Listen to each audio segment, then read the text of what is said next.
lahat. Tuesday na naman at tayo po ay magkakaroon na naman ng konting talakayan tungkol sa kalusugan. At ang pinipinili ko po talaga mga topic medyo kailangan talaga kung napapanahon sapagkat ng mga nakaraang buwan dahil maraming kaso ng COVID-19, pinag-usapan natin kung paano mag-boost ang immune system, malabanan ng stress at matulungan sa pamagitan ng ating mga products. Ngayon naman po, ang medyo nakakabahala sa atin lahat ay yung statistics po ng cancer. Ano po? Kasi sa salitang integrative, gagamitin po natin yung lens ng integrative medicine kung paano po matutulungan. Bagamat disclaimer na naman po, kailangan nating humingi pa rin ng payo at consultation sa ating mga specialist, mga oncologist po, mga specialist sa cancer ang ating pupuntahan. Pero kung limitado ang budget, gusto po nating ma-improve ba ang ating kalusugan at meron tayong kakilala o kamag-anak na meron pong any form ng cancer, ano po, pangkaraniwan talaga po sa Pilipinas, yung lung cancer, sa babae yung breast cancer, sa lalaki po yung mga prostate cancer, dumadami po ang nakikita kong nagkakaroon ng colon cancer. So nawa po, ang aking dalangin ay may matutunan tayo ngayong hapong ito upang sa gayon ay magamit natin at it could add value para po sa ating mga mahal sa buhay. So tayo po ay magsimula na. Simulan po natin sa statistics. Kasi po, 1 in 3 cancer deaths could be prevented with earlier detection. Kaya po, mahalaga para sa atin po yung salitang prevention.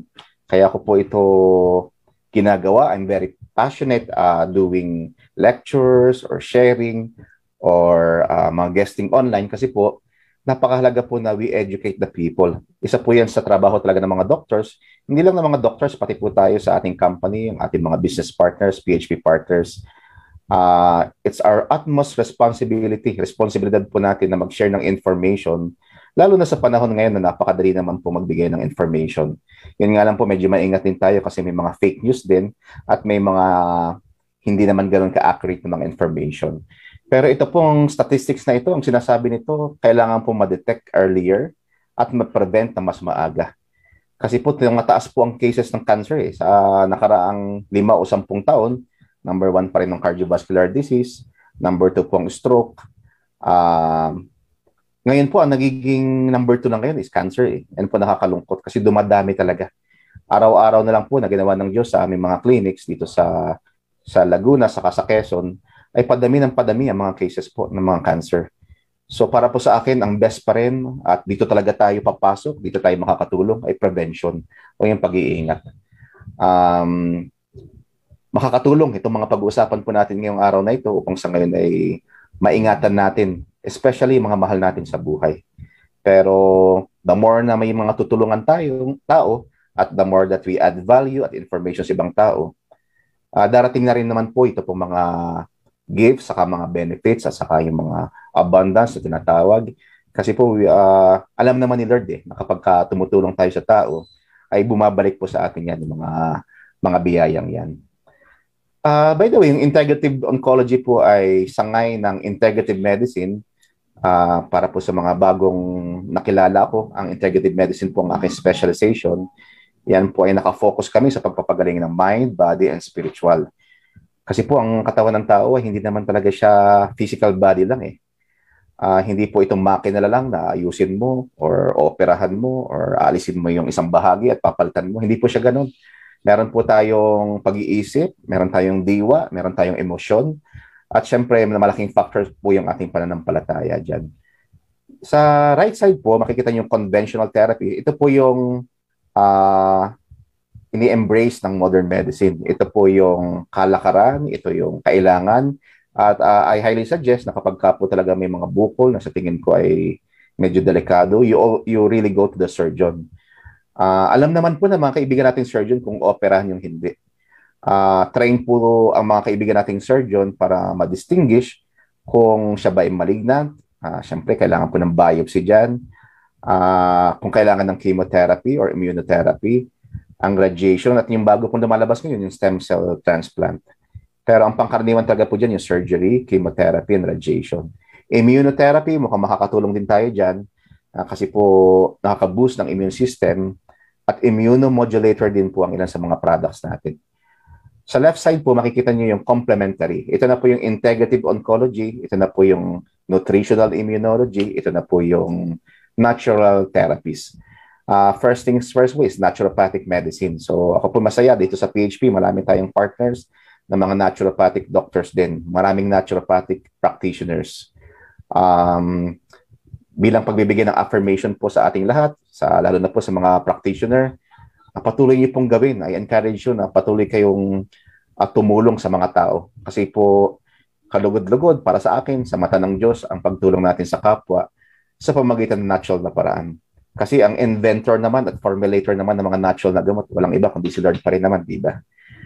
Nutritional therapy, mahalaga po na ginaguide natin yung ating mga pasyente, mahal sa buhay o kaibigan na may karamdaman sa tamang pagkain.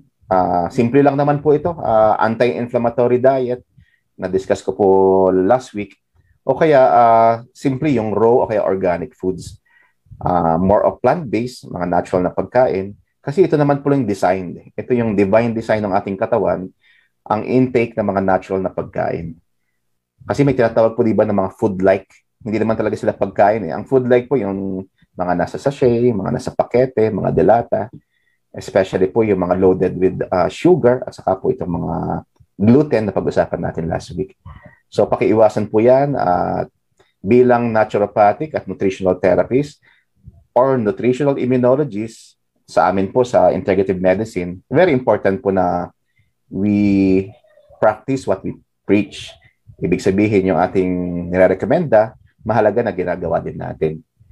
Physical rehabilitation, yung mind-body medicine, we are doing a lot of this sa mga clinics kasi po, kitang-kita na napakalaki ng effect ng stress at mga negative emotions sa pagkakaroon ng sakit. At isa po ang cancer sa isang dreaded na talaga magbibigay po yan ng matinding emotions sa mga pasyente. The moment na ma-diagnose ng cancer, sabihin na doktor na ganito yung resulta ng biopsy, definitely po walang pasyenteng magiging masaya sa resultang yan. Ano? Pero may tatawag kasi pong time na kung saan ang pasyente ay minsan nasa denial phase pa, na kung saan po ay talagang medyo mahirap tanggapin. Lalo na may mga pasyente po kami na okay naman yung lifestyle, sabi na mabuti na daw mang siyang tao. To the point na minsan po talaga they question their spirituality and their faith. Kaya po papasok na naman yung spiritual support. Ano? Kailangan nating mabigay lahat. So binibigyan ko na kayo ng background po sa mga susunod na slides kasi huwag kayo ma-overwhelm kasi po talagang maraming dapat gawin. Maraming tulong, maraming tiyaga, maraming panalangin, maraming pag-aaral pagdating po sa karamdamang ito. Pero wag nating kakalimutan, ang standard pa rin po natin yung ating mga conventional therapies. Pero one thing more, naunawaan ko na rin po naman yung ibang mga pasyente kasi po, meron talaga, halimbawa, may pasyente po ako na may matinding cancer sa bituka. Na family nila, buo sila, merong family ng cancer. Mother niya, yung tiyahin niya, iba't ibang klaseng cancer. Ngayon, may mga pasyente po na ang attitude, talagang as much as possible, ayaw po nilang magpa-opera o kaya chemotherapy. For our part, bilang nutritional immunologist or naturopathic practitioner, sabihin na lang natin as a friend na PHP business partner, we still suggest pa rin po, pero kung ayaw talaga, then po tayo magbibigay ng mga recommendation.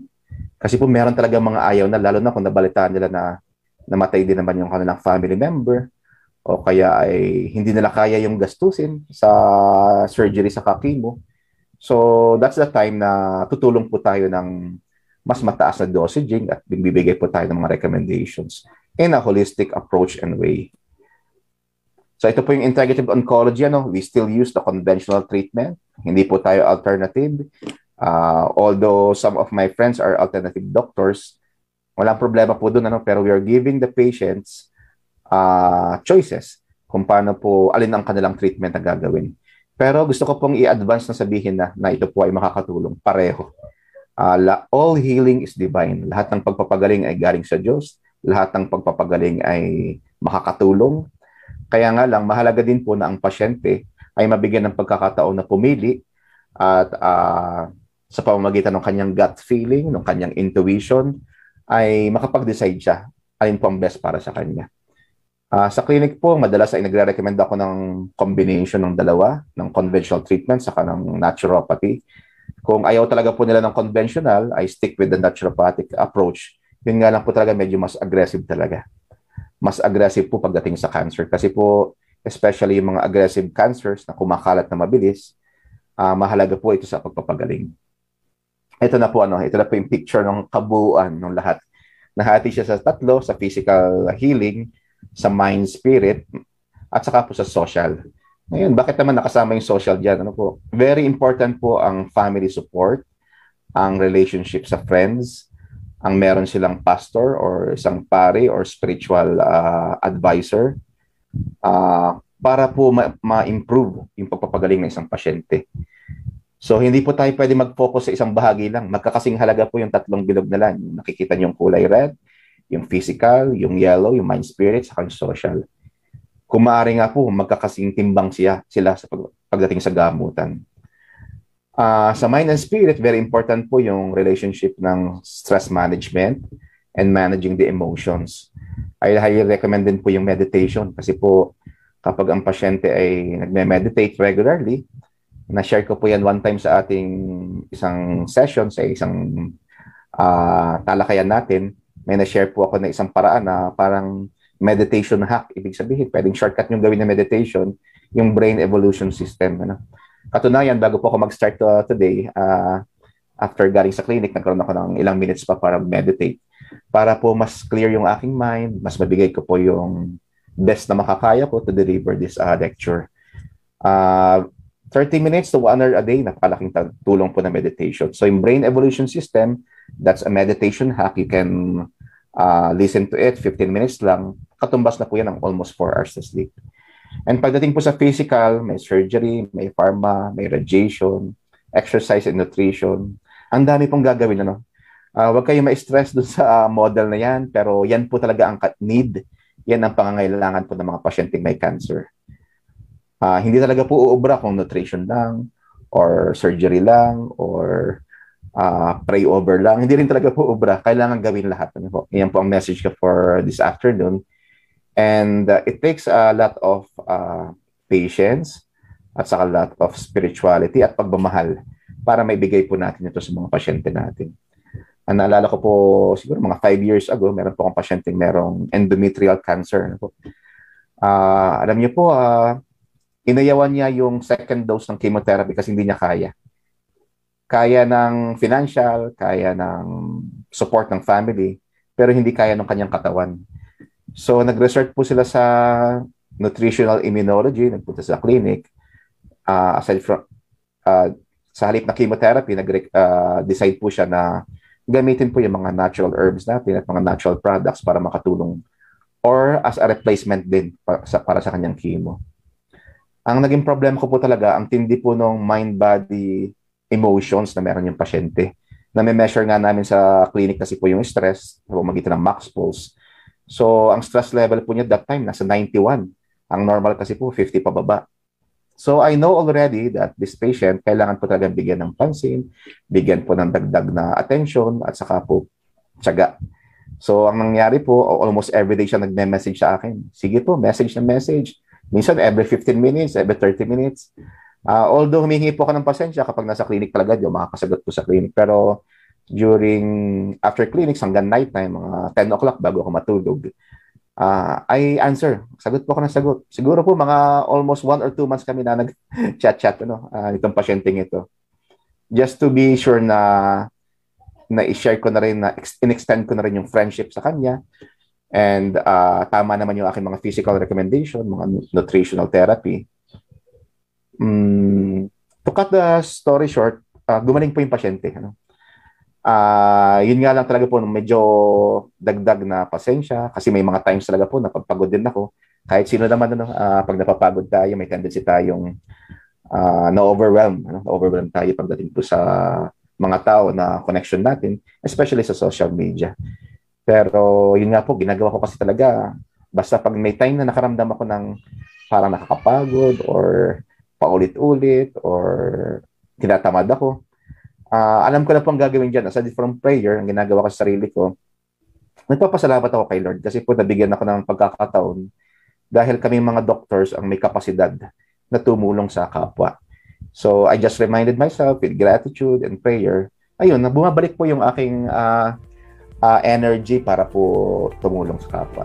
Pero don't get me wrong, kailangan din talaga po natin magpahinga from time to time. Yung tinatawag po nating me time. No? Okay, so yan po ang kabuuan. Pwede niyo po screenshot yan. No? Kaya po, pwede kayong humingi din ng presentation ko. No, no problem, email ko po sa inyo. Magandang information page or website po itong The Truth About Cancer. Makikita niyo po sa lalim. The Truth About Cancer, a Global Quest. Grupo po ito ng mga doctors, integrative doctors, lifestyle medicine doctors, alternative practitioners, na nagpo-promote po ng information pagdating po kung paano may improve ang gamutan at pagpapagaling sa cancer. Ang sabi po dito, 95%, ano po, napakataas, of cancers are due to diets, habits, yung ginagawa mo everyday for your health, and the direct influence of something in your environment. So napakahalaga po ang toxins, ang pollution, ang nutrition.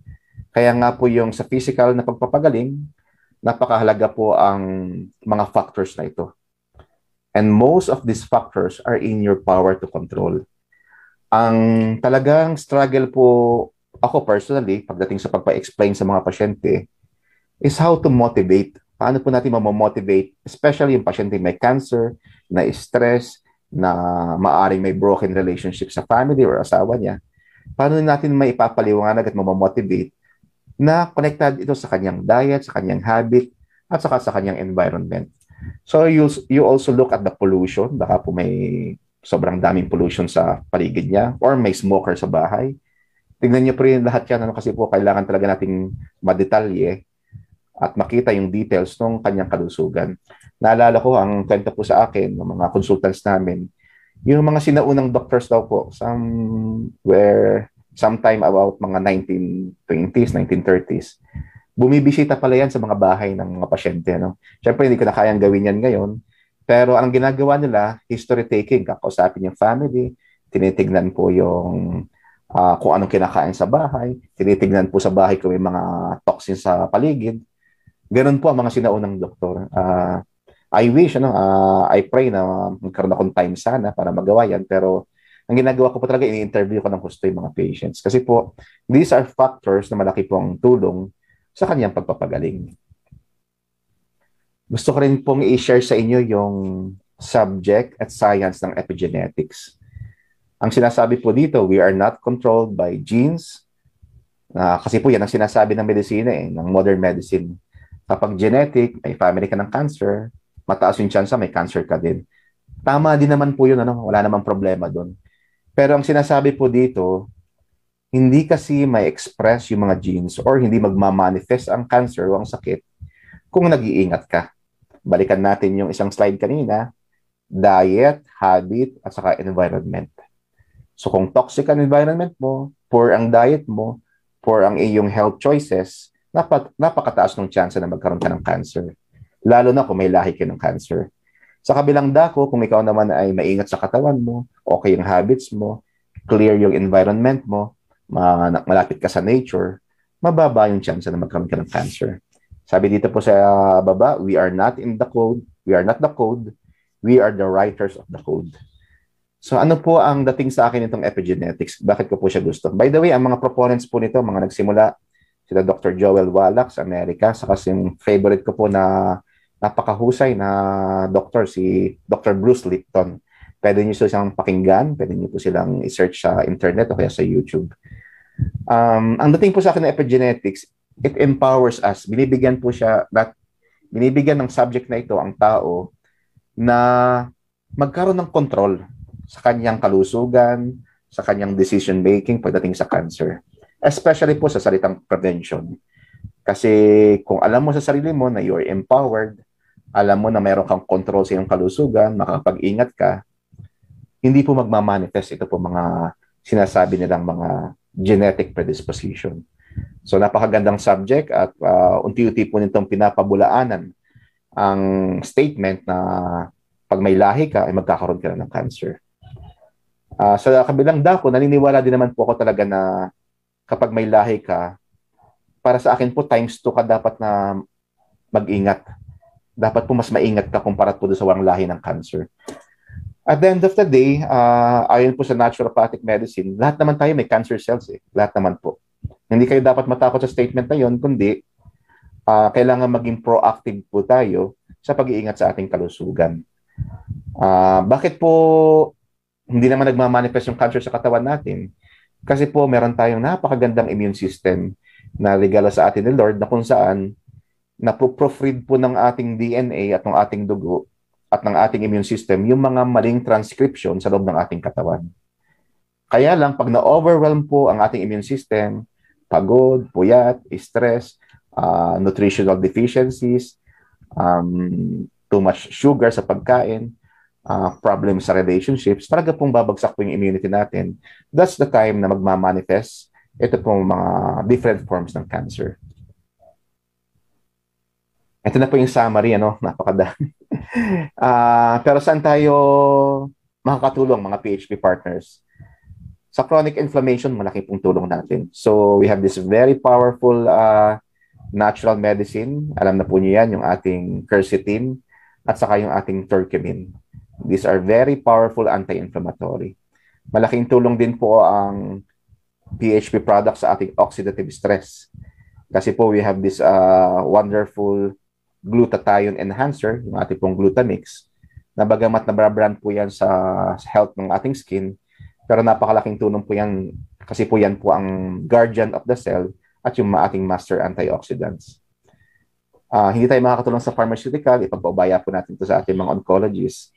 Pero the concept of toxicity, ang acidity, we advise our patients na iwasan yung mga toxic food, saka mga acidic food, tapos i-replace ng mga alkaline-based natural supplements, especially po yung ating wheatgrass and barley. Nakalink po ang type 2 diabetes din sa cancer, kaya po very important that we should manage it.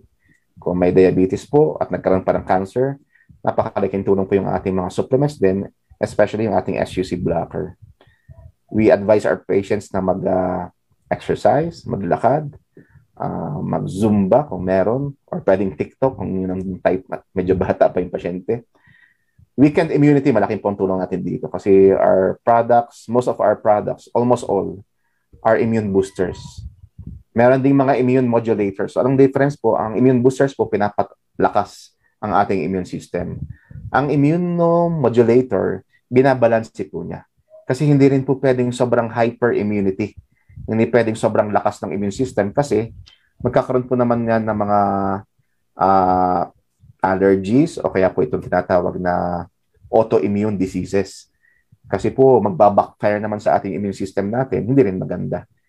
Sa diet, nutritional deficiencies, wheatgrass and barley po, one product po, wheatgrass and barley for nutritional deficiencies. Genetics, sabi nga po sa epigenetics, it is a factor pero hindi po siya yung number one. Sa stress, ako po natutuwa, malaki ang tulong sa ating mga pasyente ng IntelliFood Max kasi po na-measure talaga namin pag nag-improve yung blood flow sa brain, nakalama yung pasyente kasi di ba nga po yung IntelliFood Max is adaptogen po yan. Yung Goto Cola po natin saka yung Ginkgo biloba ay nakakatulong po para mabalance yung ating nervous system. Vitamins and deficiencies, one product pa rin, wheatgrass and barley. Mineral deficiencies, wheatgrass and barley, plus yung ating natural vitamin C. Ano po? Yung pa ating premium C. Other deficiencies, marami pong kulang kasi sa enzymes din Para hindi tayo kulangin ng enzymes, raw foods and vegetables, mga hilaw. Kasi yung katas po ang hinahanap natin dyan And probiotics. Best product for other deficiencies is Nutri-Detox Plus. So nakita niyo po malaki ang tulong natin po sa kabuuan na ito.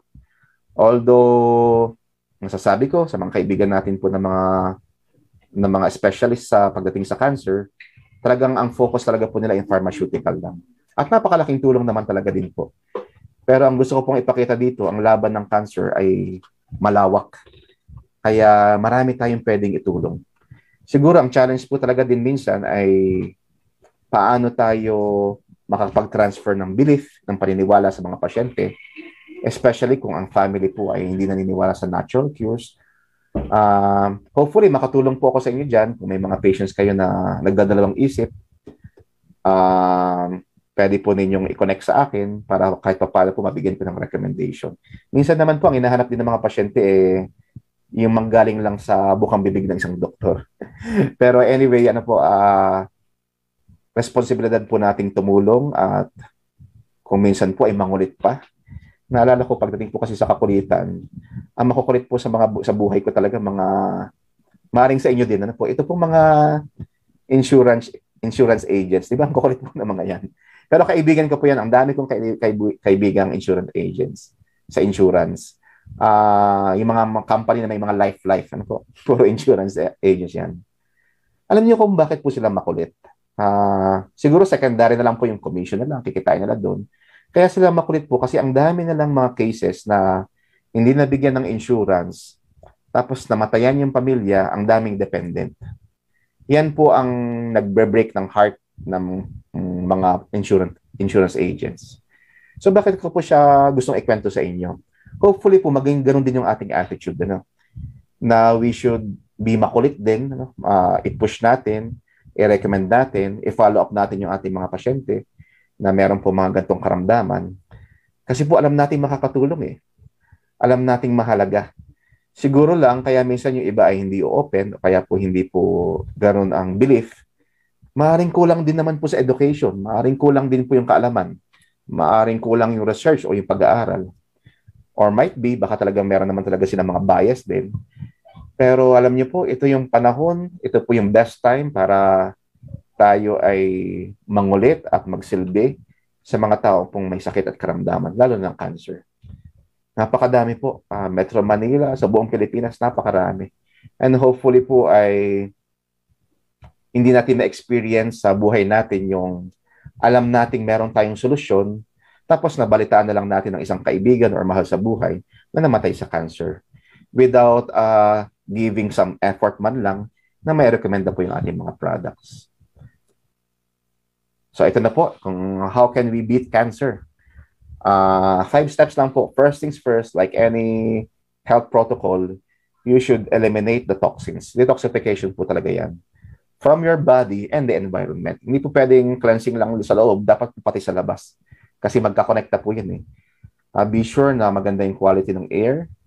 Medyo lugi po tayo, yung mga kababayan natin dyan sa Metro Manila kasi talaga pong sobrang pollution dyan. Ang dami pong cases ng kidney at liver disease na minsan hindi po na-identify pero connected pala po yan sa toxicity ng environment. Di ba yung smog po sa umaga, no? Madilim na yung usok, may team na usok sa umaga. Concentrated po na toxins yan. Tapos po, ang daming health buff. Okay naman, mag-exercise, mag-bike. Kaya lang, kung yan ang masasagap niyo po sa umaga at pupunta yan sa baga ninyo, it can be a root cause of cancer. So, very important po, detoxification. We have one product na very important here is it's NutriDetox Plus. NutriDetox Plus po ang pinakamagandang pang-cleanse po ng ating.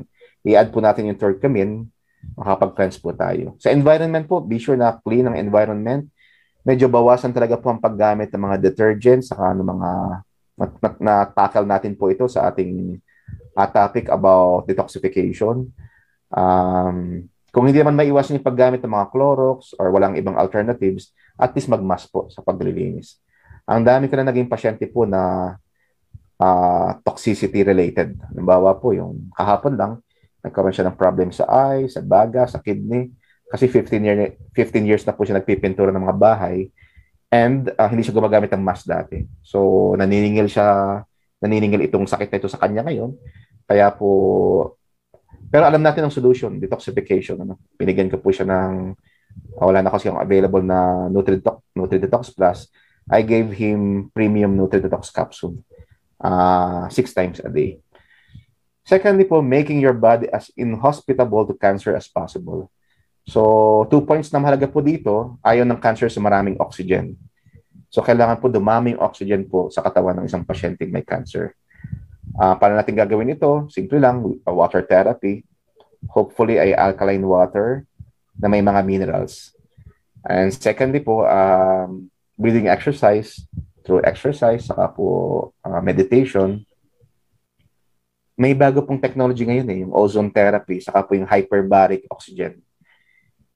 Na-review ko na po yung mga theory niya, hindi pa lang ako nagkakaroon ng mga sariling experience. Pero I highly recommend na po kung may makikita kayo. Sa Manila po meron hyperbaric oxygen. Ah, aside from oxygen, mahalaga po sa cancer sugar talaga. As much as possible, low ang intake ng sugar kung pwede wala. Pero yung good sugars po, galing po sa ating mga root crops, pwede naman po yan. Pero yung sugar galing sa glucose or table sugar or mga bread, as much as possible, eliminate natin yan. Kasi hindi po yan makakatulong at magiging cause po yan ng candidiasis, magbabagsak yung immunity ng pasyente. Kaya very important po yung kanyang kinakain din. Number 3, eating and living as healthy of an anti-cancer diet and lifestyle as possible. Kung naalala niyo po yung topic natin last week, anti-inflammatory diet pa rin po ang best na recommendation dyan.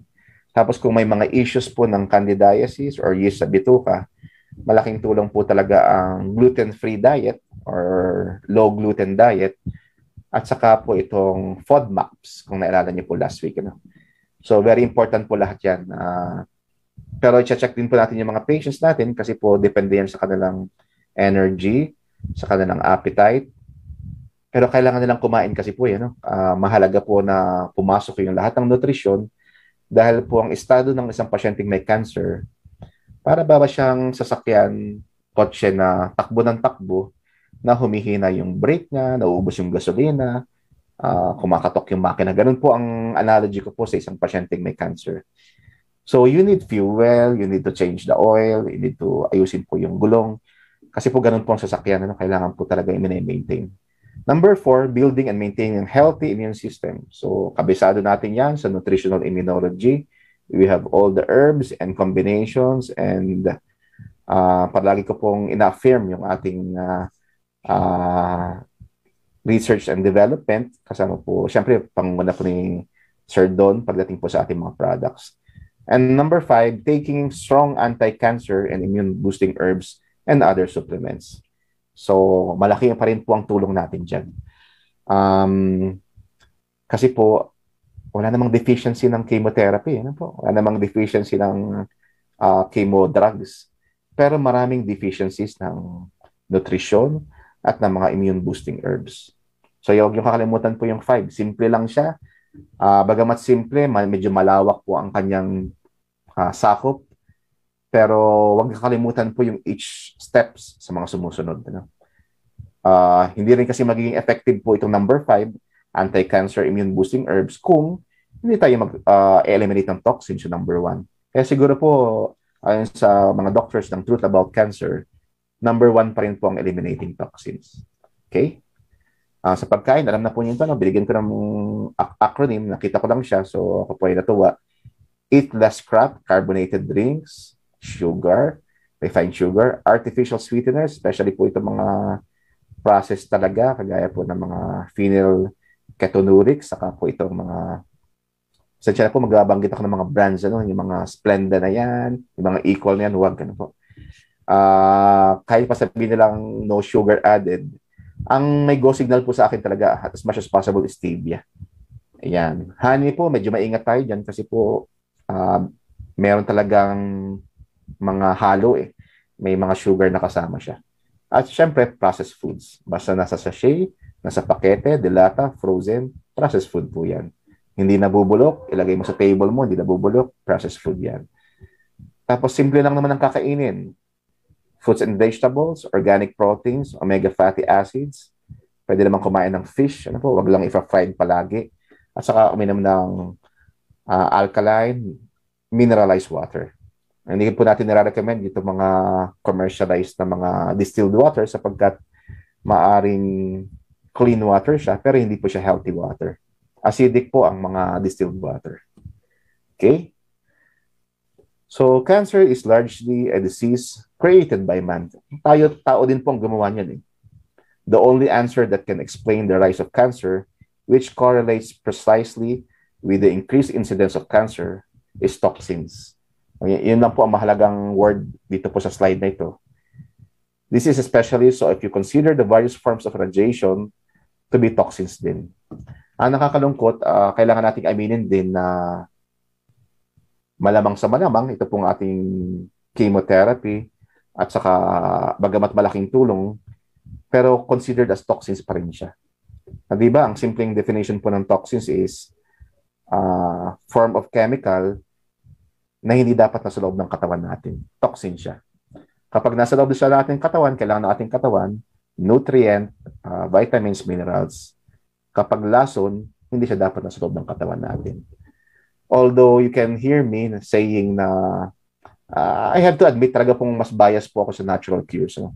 Kaya po ako napunta dito sa ganitong larangan ng pagpapagaling.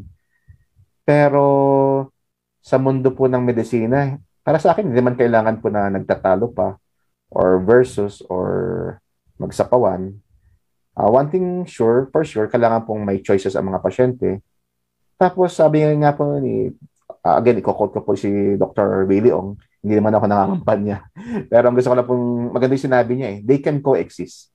Pwede pong sabay na tumutulong sa tao ang natural na gamutan at saka po yung standard na care na chemotherapy, radiation, surgery sa hospital. So, pwede namang may pieces sa kalab sa mundo. Okay? Ito na po si favorite natin yan, Dr. Bruce Lipton. Your thoughts are making you sick. Sinangat ko po ito sapagkat kahit maganda yung pamamaraan natin ng treatment protocol, kung ang pasyente po, unang-una, pinakamahirap gamutin, yung pasyenteng ayaw nang gumaling. Kailangan po makapagbigay tayo ng hope. So maganda po yung sinabi ng aming parish priest last Sunday na we should be an ambassador of hope. Kailangan po talagang kasama yan sa pinopromote natin, pag-asa. Pero mag-iingat din po tayo. No? Ayaw natin na ang binibigyan natin yung tinatawag na false hopes. Ayaw naman natin yan, syempre. Kailangan po real talk lang. Kailangan pong sabihin natin ano yung benepisyo, ano yung ating na-experience. Then, kung may studies tayo, meron naman po mga pag-aaral about these products. Kaya lang kung yung thoughts ng pasyente talagang malalim yung pinagmulan, kaya malaking tulong po ang mga psychologists, psychotherapists, or mga lifestyle coaches para po pagdating po sa may ready, na ihanda po yung mind and emotions ng mga pasyente. Kasi at the end of the day, your thoughts are making you sick. Pwedeng maglabas talaga po ng brain ng mga chemicals, naguluhin po yung mga hormones, at mag-cause ng lalong pagdami at proliferate ng cancer. Kaya napakahalaga po na ang pasyente ay nasa relaxed na estado, nasa hopeful na estado, or yung gratitude, very important. Ano po? Ang pasyenteng, lagi ko sinasabi, kayo na lang po sa halos ilang pasyente ko po kaninang umaga at ngayong hapon, paragi ko pong sinasabi, ang taong mapagpasalamat, automatically, almost 100%, siya po ay happy din. Kasi wala akong nakitang taong mapagpasalamat na hindi masaya eh. Kaya po, I make my morning as much as possible full of gratitude tuwing umaga. At ang tao pong masayahin, bihira magkasakit. So you see the connection, ano? Grateful people are happy people, and happy people are healthy people. Ang sa bagay, hindi talaga magiging healthy, hindi talaga magiging happy ang isang tao may cancer.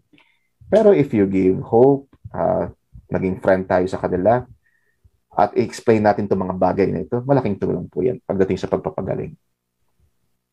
Sabi rin po ni Dr. Lipton, your perception of any given thing at any given moment can influence the brain chemistry. Sabi ko na pala kanina, which in turn affects the environment where your cells reside and controls their fate.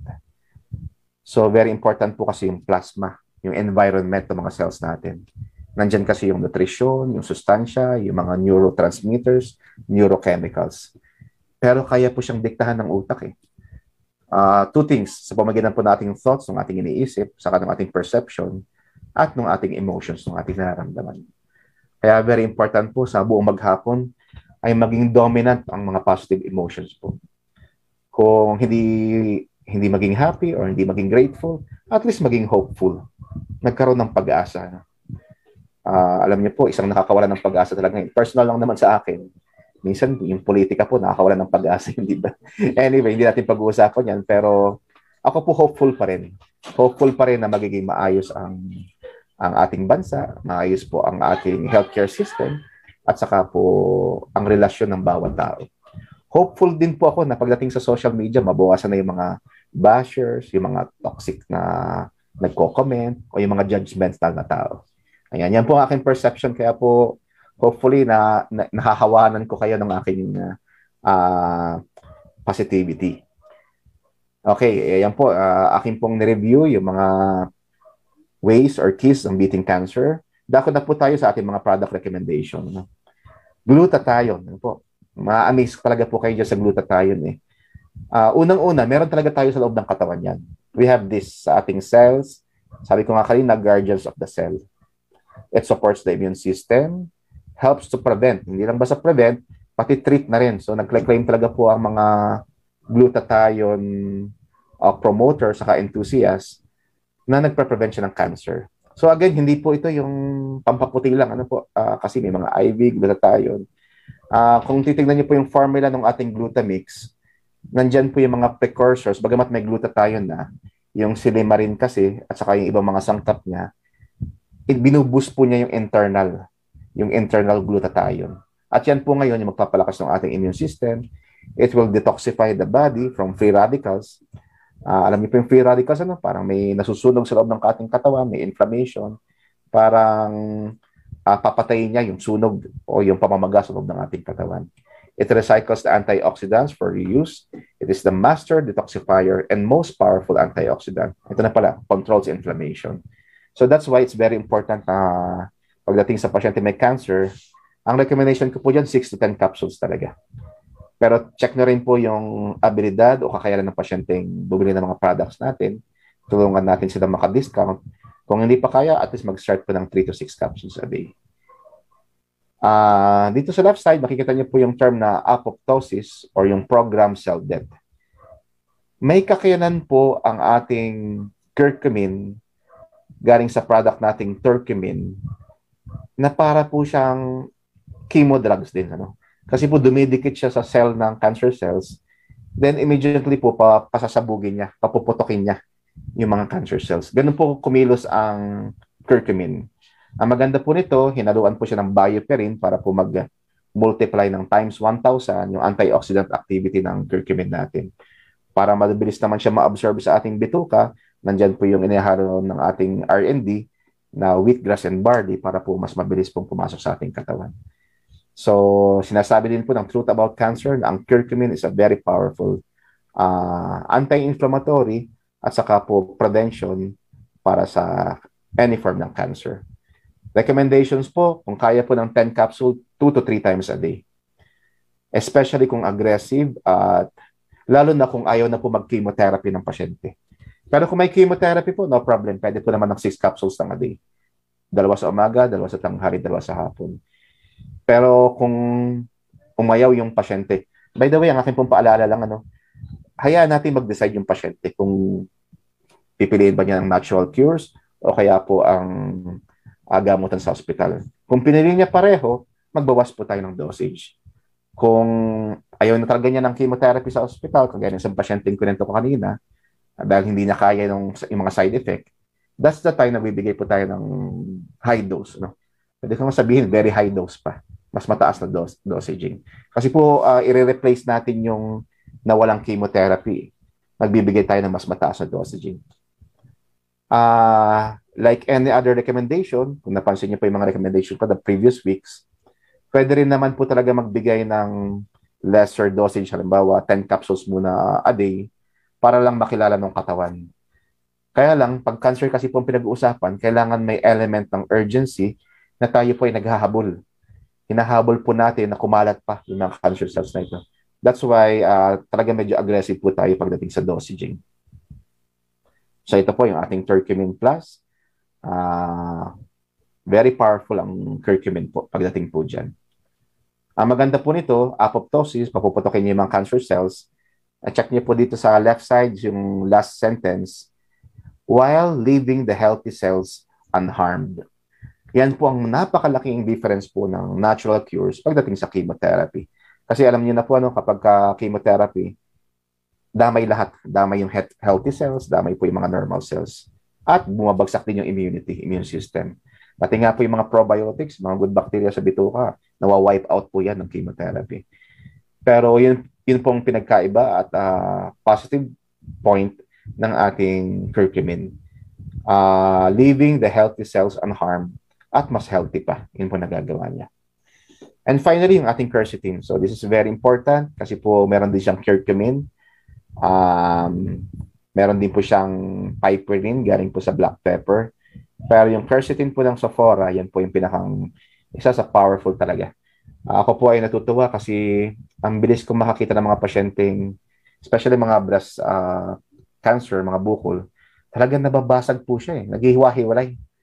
Then eventually po yung mga may namamaga, kasi po mga breast cancer, usually po namamaga po yung kanilang braso. Nawawala po yung pain, tapos unti-unti po lumiliit. In a span of 2 to 4 weeks, hindi pala unti-unti yun, medyo mabilis na rin po yun. Within 2 to 4 weeks hanggang 3 months. Dosaging po, you may start with 6 capsules a day as initially kung meron na pong 10-10-10 ng curcumin hanggang umabot po kayo sa 10 to 20 capsules a day din ng quercetin in a span of 2 to 3 months. Yan po ang ating programa, yan ang ating recommendation. Although, alam ko po mga PHP partners, you have your own experiences at own protocols din. No problem with that. Ano po? Ang kinikwento ko lang naman ay yung mga na-experience ko sa mga pasyente namin dito sa clinic. So dahil kailangan po ng detoxification, nabanggit ko na kanina, Premium NutriDetox Plus at saka NutriDetox Plus saka Premium NutriDetox Capsules. Initially po, kahit po mga 1 or 2 weeks muna, kung gusto po tayo na mag-focus po sa curcumin sa quercetin, at least mag 2 to 4 weeks po na colon cleansing. Ayan, 3 to 6 sachets a day. For the nutrition, syempre kung payat yung pasyente, you need 6 hanggang 10 sachets po ng food greens. Kung sa tingin naman nyo, tama pa yung timbang or timbangin na rin ninyo, pwede naman po ang 3 hanggang 5 sachets lang per day. Kasi po kailangan talagang magne-negative balance kasi po yung nutrition niya And sometimes may mga pasyente po talagang wala pang ganang kumain. Especially ngayon may mga emotional saka stress issues. Kaya very important po na pasukan po natin sila ng mga healthy at nutrition-dense na mga supplements, lalo na po yung ating food greens. Saka malaking tulong po ito kasi sa brain Mas clear ang mind ng mga pasyente dahil dumadami oxygen. Nababalance din po yung sugar ng blood kapag meron pong food greens. So yan po yung ating best chlorophyll content niya. At saka po yung mga enzymes pala, with SOD, supraoxide dismutase. So I knew, alam ko na naman po lahat niyo, yung mga details niyan, pero pinapakita ko po sa inyo yung connection kung paano siya makakatulong sa mga pasyente natin. At the end of the day, pwede naman po talaga maging customized talaga. Although yung sinare ko sa inyo, generalized po siya. Kung may mga patients po kayo na gusto natin matulungan pagdating sa cancer, nagtatanong lang ako ng kaunti ng history at pwede niyo pong send sa akin yung kanilang mga blood test. Then eventually po, we can give the recommendations. Tapos nakakatawa po yung mga PHP partners kasi may mga experiences din kayo. Nagsasuggest din kayo sa akin kung pwede pang idagdag ito. No problem po yan. Mataas ang aking kumpiyansa at tiwala sa ating mga products. Unang-una kasi po nag-gain din ako ng dagdag na confidence dahil nga po sa mga bumabalik ng mga pasyente na gumagaling, nagiging healthy, nagiging grateful, at saka syempre nagiging happy. Yan po ang happiness ko everyday. Yung, syempre, with my family. Pero, tawag ko po dyan ay paycheck of the heart. So, kumikita ang clinic naman, pero mas mahalaga po sa akin everyday yung paycheck of the heart. Yan po yung thank you, yung smile ng mga pasyente. Pagamat hindi ka masyado nakikita yung mga smile ng mga patients ngayon kasi po may mask sila. Pero alam niyo po, titignan niyo lang yung mata. You can see kung ang pasyente po ay nagiging happy kasi nag-smile din po yung mata natin. Nakikita rin po yan. So with that, hopefully, hindi niyo kailangan maging doktor or maging sobrang specialist to experience my joy as a practitioner ng natural medicine at ng integrative oncology. So with that, maraming salamat po. Hopefully, nakapag-add ako ng kahit konting value sa inyo. And nasa website, nasa Facebook page naman natin itong talk na ito. Pwede nyo paulit-ulitin. And kung may mga tanong po kayo ngayon, the table is now open na makapagbigay po kayo ng question. Kung nakalimutan naman niyo, isulat lang ninyo tapos PM niyo sa akin. Salamat po.